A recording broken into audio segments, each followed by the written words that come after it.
Salut à compagnie et bienvenue dans la neuvième vidéo. Désolé avec les vacances, j'ai sauté 2 semaines, mais bon, d'abord les vacances et après le boulot, hein. Après avoir posé le premier lanterneau à l'avant, je me sens un peu plus rassuré pour poser celui de derrière. Heureusement parce que ça s'annonce plus compliqué.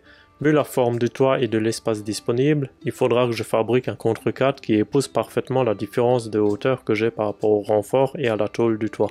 Donc c'est parti, je vous laisse avec le timelapse et je vous reprends à 4 minutes 57.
Voilà, désolé pour le long timelapse, mais bon, au moins vous avez pu voir comment j'ai réalisé ce contre-cadre et il s'ajuste franchement pas mal. Là, au moins je peux le coller et il maintiendra bien le lanterneau en place.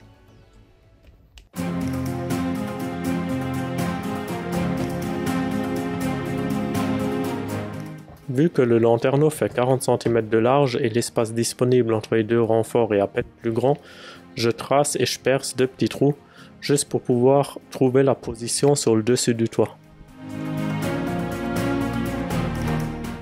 Maintenant je sais exactement où placer mon contre-cadre en PVC sur le dessus du toit.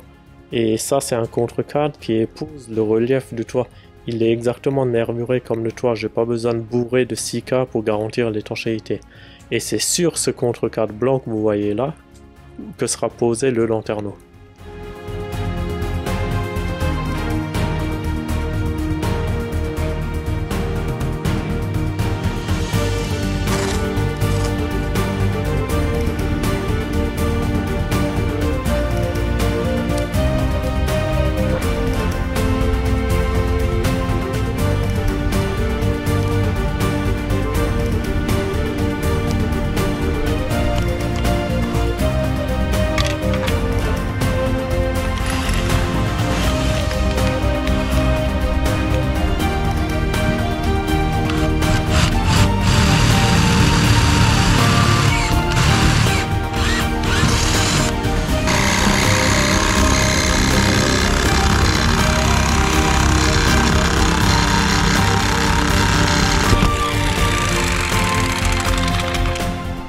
Alors là, qu'est-ce qui s'est passé? En fait, j'ai cassé la lame.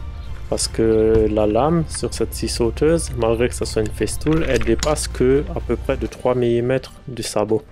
Et à cause des nervures du toit, ça suffit pas. La lame, elle tape sur la tôle. Et là, j'ai trouvé une vieille scie sauteuse où la lame, elle dépasse au moins de 1 cm. Donc là, même si la scie, elle est posée au-dessus des nervures, la lame, elle reste quand même dans la tôle au contrebas. Il existe évidemment des lames à métal plus longues pour éviter ce genre de problème, mais j'en avais pas. Donc la seule solution que j'ai trouvée, c'est utiliser la scie sauteuse là où le sabot est moins épais, donc j'ai plus de longueur utile de lame.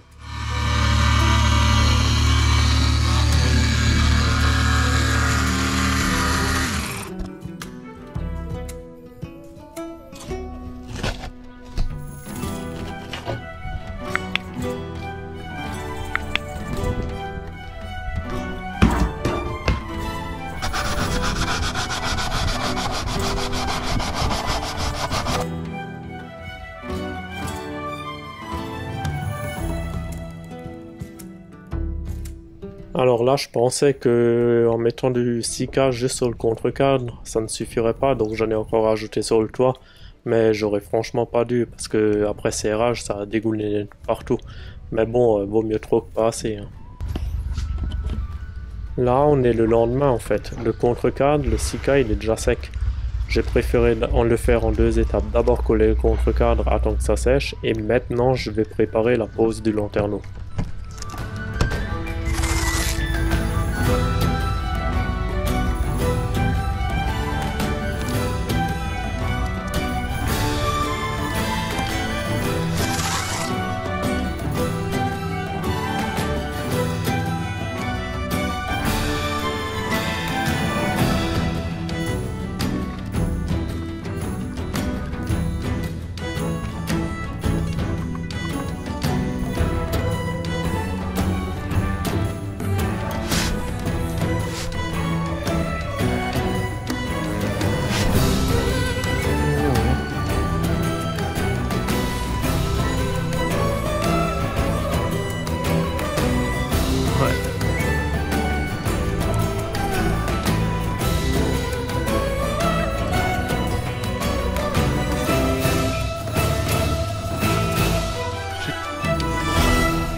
Voilà, là je termine par le lissage du 6K Et niveau fuite, pour l'instant j'en ai pas eu. Il a bien flotté un moment, j'ai check et pour l'instant zéro fuite. Mais bon, comme c'est collé, je pense que je vais plus en chier le jour où il faudra que je change le lanterneau que je vais en chier s'il y a des fuites. Parce que des fuites, franchement, je vois pas comment que ça peut arriver.